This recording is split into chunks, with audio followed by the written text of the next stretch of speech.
I met Sophia during a thunderstorm that flooded Seattle last autumn. She wandered into my favorite coffee shop, drenched and laughing at her misfortune. We shared a table then, a conversation, then 6 beautiful months together. When she invited me to meet her family, I spent hours baking my grandmother's apple pie, hoping to make a good impression.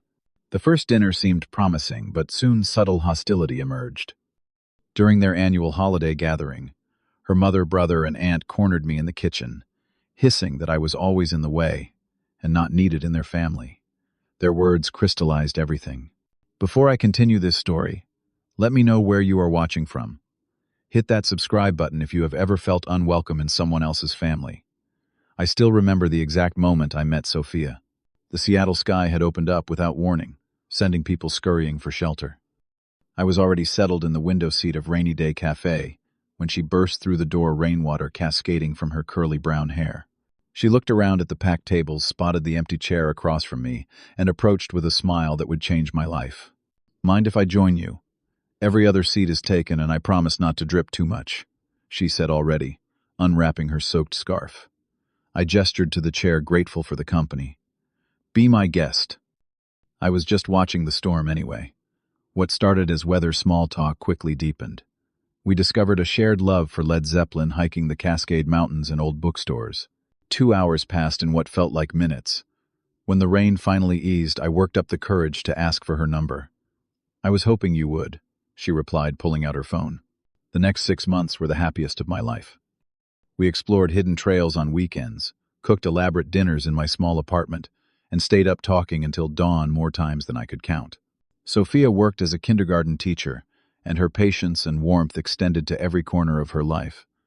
I fell deeply in love, seeing potential for a future I had never dared imagine before. My graphic design career was taking off with a recent promotion to senior designer at my agency. Life seemed perfectly aligned: successful work, incredible relationship, and a growing circle of mutual friends who enjoyed our company. When Sophia suggested I join her family for Thanksgiving dinner, it felt like the natural next step. "They are going to love you, Elvis," she assured me, as I nervously prepared my grandmother's apple pie the night before. "Just be yourself." I spent extra time choosing my outfit, settling on a navy button-down that Sophia once said brought out the blue in my eyes.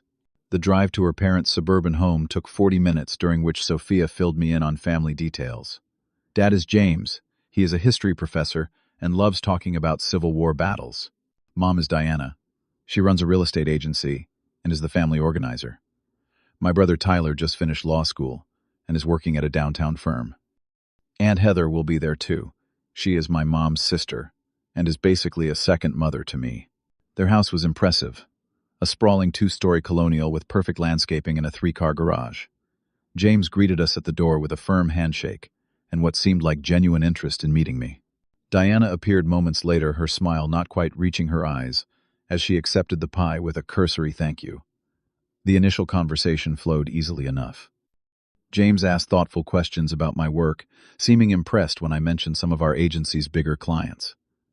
Diana remained mostly silent, observing with an expression I could not quite read.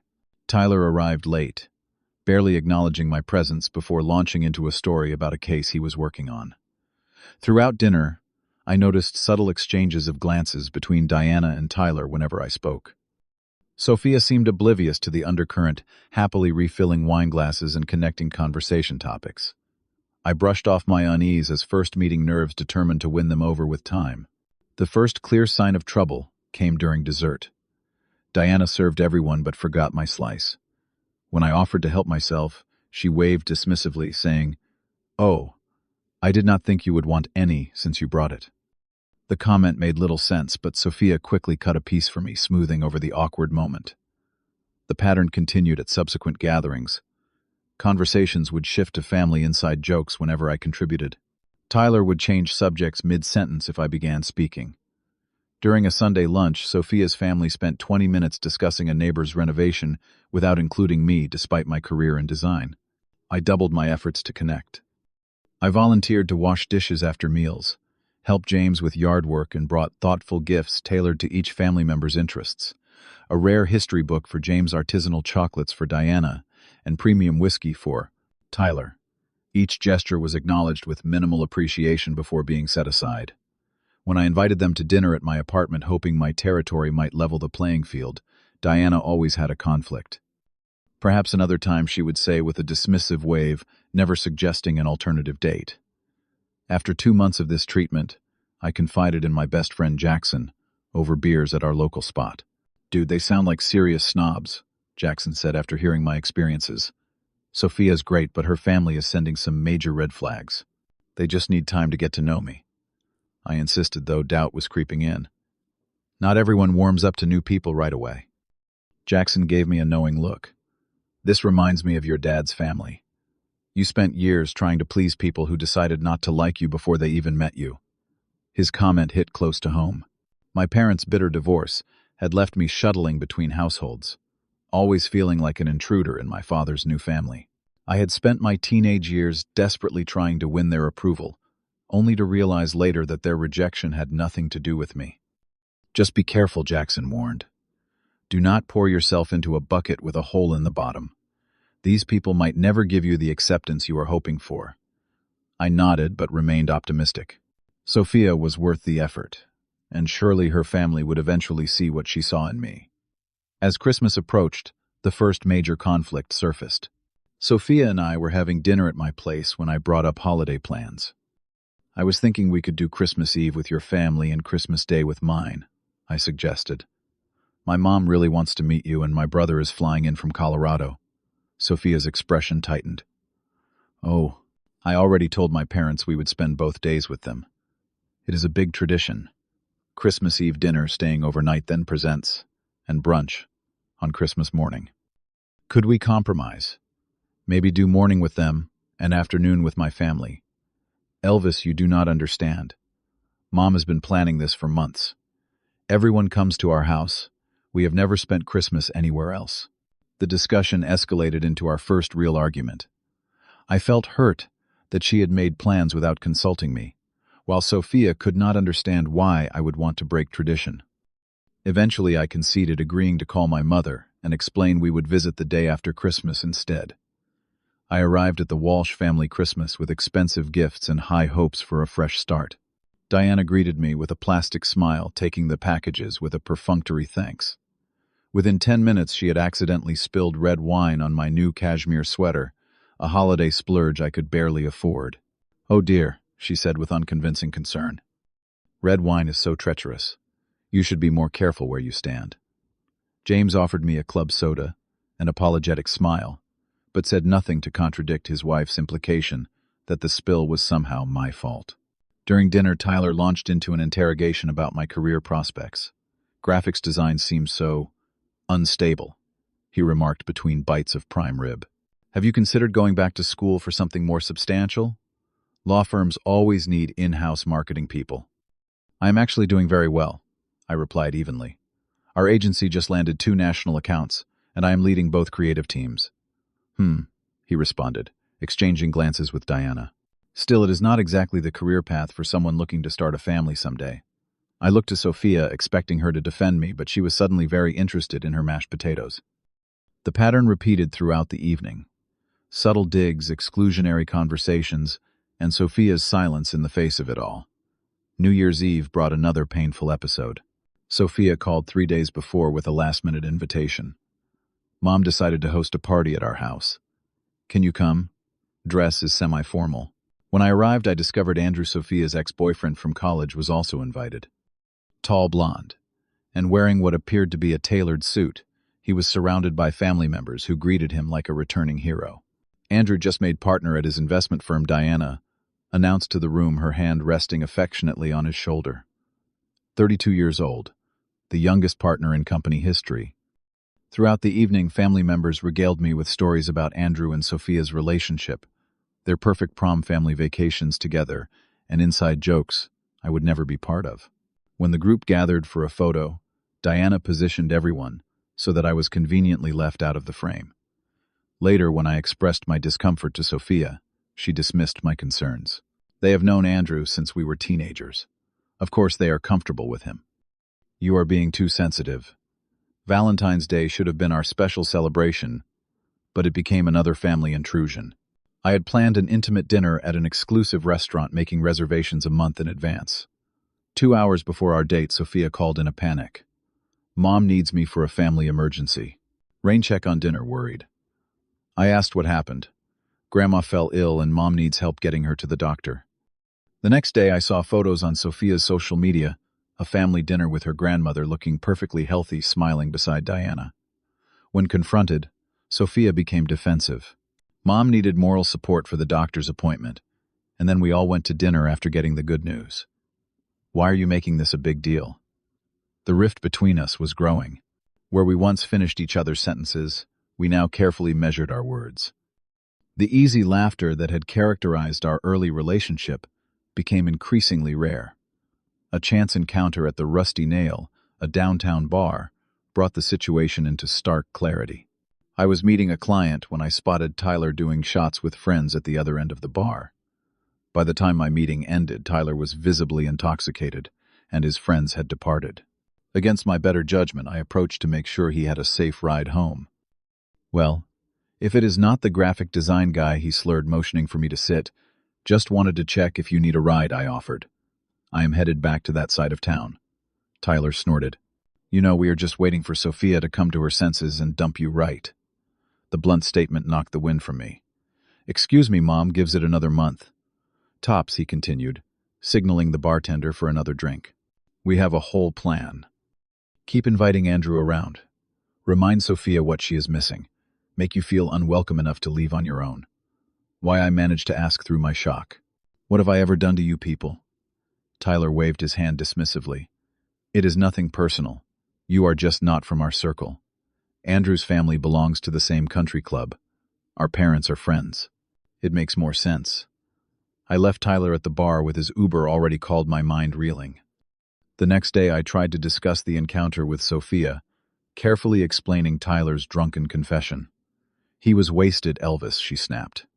You cannot take anything he said seriously, but it explains everything. The constant exclusion, the comparisons to Andrew, your mom's behavior. This is exactly the problem, Sophia said, her voice rising. You are always looking for ways my family has wronged you. They are trying their best. Are they? Because from where I am standing, they have done nothing but push me away since day one. The argument spiraled until Sophia accused me of trying to come between her and her family. We eventually reached a superficial truce, but the core issues remained unaddressed. Sophia refused to acknowledge her family's behavior, and I felt increasingly isolated. Sophia's birthday celebration became the breaking point. I received a text invitation just 2 days before the event. Suspicious timing that made me wonder if I had been included as an afterthought. My suspicion was confirmed when I arrived at the upscale restaurant and found my name missing from the place cards. Diana quickly scribbled one and wedged it between 2 existing seats. What made the situation unbearable was finding Andrew seated at the position of honor directly across from Sophia. Throughout the evening, Diana peppered the conversation with comparisons. Remember when Andrew surprised you with tickets to Paris for your 25th birthday, she asked Sophia loudly. So much more thoughtful than a simple necklace.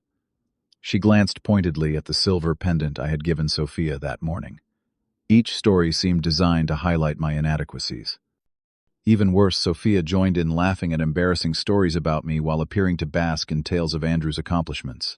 During the main course, I excused myself to use the restroom, detouring through the kitchen area to collect my thoughts. I stood bracing myself against the counter, eyes closed, gathering strength to return to the table when I heard multiple sets of footsteps behind me. Having a little pity party, Diana's voice was soft, but venomous. I turned to find her flanked by Tyler and Aunt Heather, effectively blocking the exit. I just needed a moment, I replied, trying to move past them. Diana placed a manicured hand on my chest, stopping me. We do not need you here, she hissed, her smile completely gone. You have always been in the way of what this family wants for Sophia. She deserves someone from a proper family. Aunt Heather added, her voice dripping with disdain, not some graphic designer from a broken home. Tyler stepped closer, his breath hot against my face. You will never be accepted here, no matter how hard you try. Why not save everyone the trouble and disappear? In that moment, something crystallized within me. I recalled my therapist's words from years ago. Your worth is not determined by those who cannot see it. The months of subtle exclusion, the deliberate humiliations, and Sophia's failure to stand up for me suddenly appeared in perfect clarity. Thank you, I said quietly. Diana blinked, confused. For what? For finally being honest. I have been trying to win approval from people who decided to reject me before they knew me. That ends tonight. I straightened my shoulders and walked directly through their formation, forcing them to step aside. Instead of returning to my seat, I stopped at the head of the table, waiting for conversations to halt.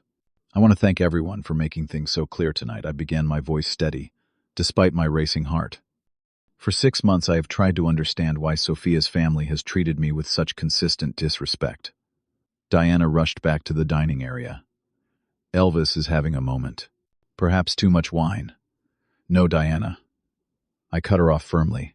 No more deflections. No more pretending. The table fell silent as I continued. I have brought thoughtful gifts, volunteered my time, shown interest in your lives, and treated Sophia with nothing but love and respect. In return, you have excluded me from conversations, compared me unfavorably to her. X questioned my career, and just now cornered me in the kitchen to tell me I am not needed, and always in the way. Sophia's face paled. Elvis, what are you talking about? Ask your mother, brother, and aunt what they just said to me in the kitchen. Ask them about their plan to push me away and reunite you with Andrew. Andrew shifted uncomfortably in his seat, as eyes turned toward him.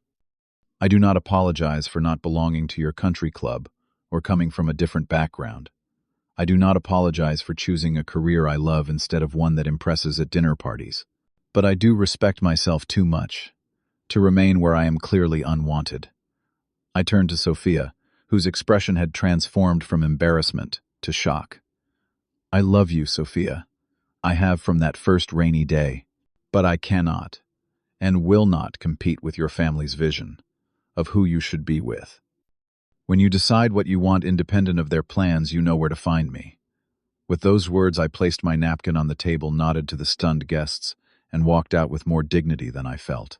Diana called after me, loudly proclaiming I was making a scene over nothing, but I did not look back. The drive to Jackson's apartment passed in a blur. When he opened the door, one look at my face told him everything he needed to know. The Walsh family finally showed their true colors, he asked, stepping aside to let me in. I collapsed onto his couch and recounted the evening's events, my phone buzzing continuously with messages from Sophia, alternating between anger at my embarrassing outburst and pleas to talk. I need space, I texted back after the 20th message. Please respect that. That night, lying on Jackson's pull-out sofa, I faced the reality that my relationship might be over. The thought brought both pain and surprisingly relief. I had finally stood up for myself after months of diminishment. The week that followed was one of the hardest and most clarifying of my life. I maintained minimal contact with Sophia, responding to her increasingly frantic messages with brief, calm requests for space. I returned to my therapist, Dr. Martinez, whom I had not seen in over a year. What you experienced is a common dynamic in close-knit families, Dr. Martinez explained. They formed an alliance against you as the outsider, and Sophia was caught between loyalties. We explored how my childhood experiences with my father's rejecting family had primed me to try harder in the face of disapproval, rather than questioning whether the relationship was healthy. Your decision to walk away shows tremendous growth, she noted. You are valuing yourself in a way you could not as a child. I reconnected with friends I had neglected while focusing on integrating into Sophia's world. My brother flew in for an unexpected weekend visit, reminding me what genuine family support felt like. I began journaling daily, tracing patterns in my relationships and identifying the difference between compromise and self-erasure. At work, I channeled my emotional energy into a major campaign, producing some of my best designs. My creative director noticed the shift, offering me lead position on an upcoming national project. Slowly, I rebuilt my sense of identity, separate from being Sophia's boyfriend. After 2 weeks, I agreed to meet Sophia at a coffee shop midway between our apartments. She arrived looking tired, her usual perfect appearance slightly disheveled. Thank you for meeting me, she began, hands wrapped tightly around her mug. I have been doing a lot of thinking. So have I replied. What happened at my birthday dinner was inexcusable, she continued. I talked to Tyler, who finally admitted what they said to you in the kitchen. I had no idea they were being so horrible. Did not you notice anything in the 6 months before that? I asked gently. The constant exclusion, the comparisons to Andrew, the way they undermined me at every turn. Sophia's eyes filled with tears. I guess I did not want to see it. My family has always been the center of my world. The thought that they could be deliberately cruel did not fit with who I thought they were. What about now? I asked. I told them their behavior was unacceptable, she said with a hint of pride. I said if they want me in their lives, they need to respect my choices, including you. For a moment, hope flickered. How did they respond? Her hesitation told me everything. Mom said I was being dramatic. Dad suggested we all take some time to cool down, Tyler said. She trailed off. What did Tyler say? That I was choosing a temporary relationship over permanent family, she admitted. But I told them they were wrong about you. We talked for hours, excavating months of misunderstandings and hurt. Sophia acknowledged her failure to stand up for me, but insisted her family would come around if given another chance. They just need time to see what I see in you, she pleaded. Sophia, they have had 6 months, I said gently. This is not about time. They made a decision about me based on criteria that have nothing to do with who I am as a person. What are you saying? I am saying I need more than words. I need to see that you can set real boundaries with your family. I need to know that you will be a partner who stands beside me, not someone who leaves me to face hostility alone. Sophia nodded tearfully, promising to have a serious conversation with her parents. We parted with a tentative plan to talk again the following week. True to her word, Sophia confronted her family. But when we met again, the outcome was disappointingly predictable. Diana had cried about being misunderstood. James had remained passive, and Tyler had argued that Sophia was throwing away her future for a man who would never fit in. Sophia proposed a compromise: we would limit family interactions to major holidays and give everyone time to adjust. But the suggestion revealed she still did not fully grasp the depth of the problem. This is not about frequency of visits, I explained. It is about respect. Your family has shown repeatedly that they do not respect me or us as a couple.